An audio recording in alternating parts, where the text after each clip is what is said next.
So this is the move for the bridge, and this involves a guide finger number 3 and a slide finger number 3. Finger 3 will basically go from here to here without lifting off the string, and then it slides back, and it is like a little girl guide saying, I'm here now, you guys lift up, and when it goes back here again, those fingers have to group around it where they need to go.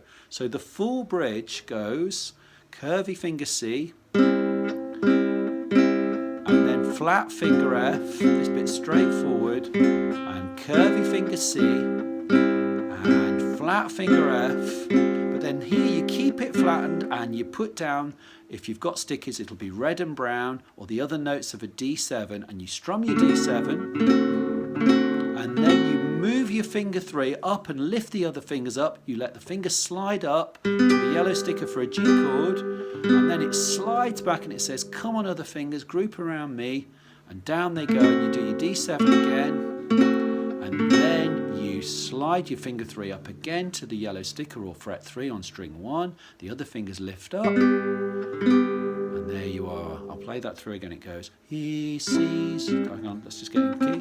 He sees you when you're sleeping, he knows when you're awake, he knows if you've been bad or good, so be good for goodness sake.